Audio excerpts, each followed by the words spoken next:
How challenging is it to be the first female spokesperson? I find it pretty challenging because everyone who went ahead of me they're male. Yes. So Male-dominated.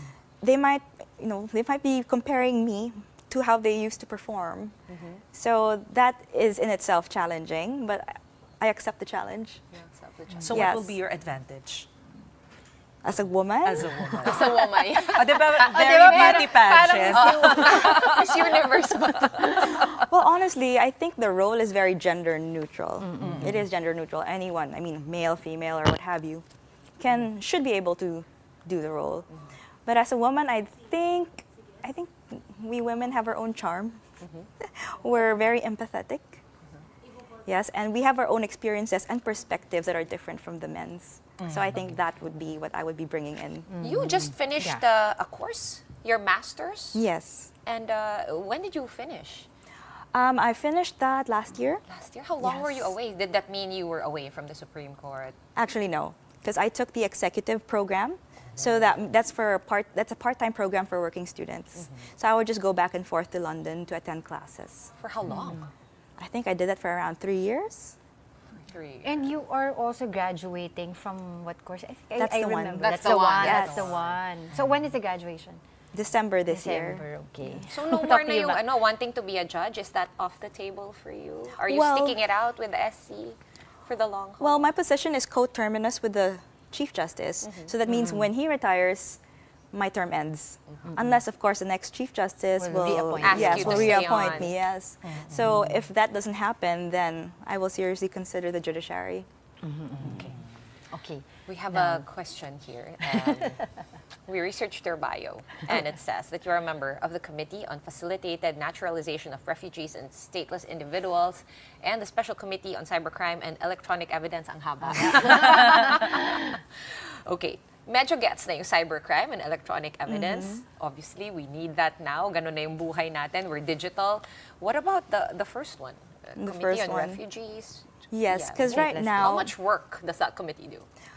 Well, actually, the rules are there. So we were able to issue rules, and right now, the judges are being trained on the rules in case there are any refugees. And there are a few. There are a few refugees who have been applying for naturalization. So the Where are they coming importance... from? Out of curiosity. Everywhere? Different places, Yeah. Middle East. Yeah. So many of the reason why there is such a committee is because the regular naturalization, the judicial naturalization, has many requirements, like staying in the Philippines for 10 years, which does not apply to a refugee. Right. Sometimes a refugee just comes here, and then they need to be naturalized because they're being persecuted in their own country. And the Philippines, we have an obligation in international law not to turn them away, especially if they are really found to be legitimate refugees. So we really need to facilitate their naturalization here so they can stay in the country. Okay, well, actually, so off camp, we were talking about how I was wondering what's happening to the Supreme Court, and then 2 weeks later, we have a new spokesperson, right? So a lot of SC-related news in the last week. First was Smartmatic's ruling from the SC. That was your debut, di ba? I When know. it was your debut in Baguio. Yeah. Yes. Yeah. So Comelec has said that they will ask to reconsider the decision of the Supreme Court. That's pretty normal, right? Yes. An appeal. How big of a chance that it will be overturned? Oh. Oh, That is really up to the Supreme Court to decide. Yes. based on the arguments of the other side. Of course. Okay. Pero sinabi kasi ng COMELEC na hindi na pwedeng makonsider yung Smartmatic for the midterm election. Yes. Just because they don't have enough time. Yes. Because they already awarded Yes. the project to Miru. Miru. Yes. Okay.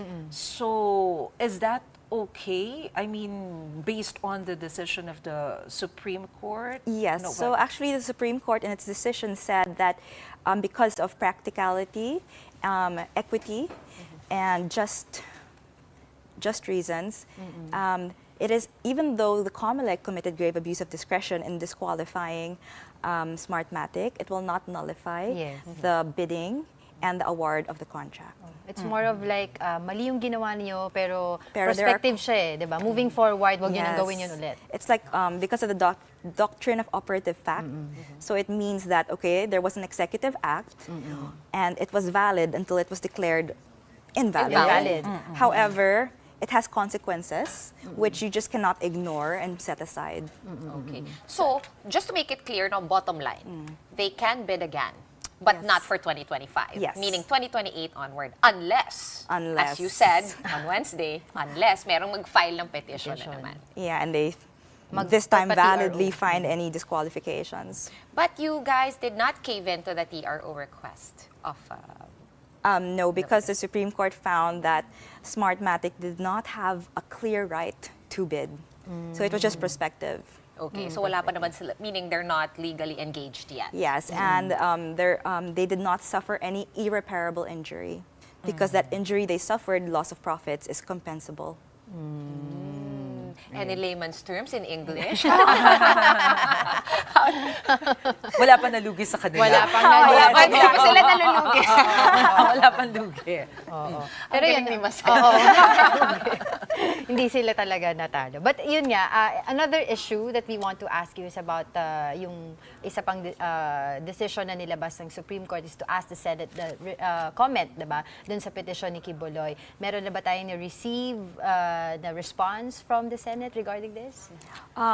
To my knowledge, wala pa po. The Senate actually, per our records, the Senate received the resolution of the court requiring them to comment last April 17, 2024. That was 2 days ago. Yes. Yes. So, So bali they na have- Wednesday. they have- On your Meron first pa day. sila. They have 10 Until- days. They have 10 days. From 10 receipt. days. Yun. And, ano ba yung itatanong ko kay Camille? Nakalimutan ko to. Kukuha tayo, maghihintay pa tayo ng 10 days. Oo. For 10 the days. update. Hindi, So, parang 8 basically 8 days 8 na lang. lang. 8 days na lang. Kasi 8 more April days. 17. And will you be giving, okay, for you naman, personally, so you're now the court spokesperson, you're the first female. How do you plan to carry this out? And what kinds of changes can we expect from your office? My office, not Mike's office. Your office. My office. Yeah, I can't ask you We about have to Mike's clarify office. that. Yeah, your office. Well, I'm expected to be more visible. So that's one of the things that the Supreme Court wants, for the spokesperson to be more visible and to talk more about their decisions, resolutions, and updates on their projects. Does that and mean reform. press conferences? Yes. Yes, Scheduled? there will Regular? be regular press conferences. Have you figured out when?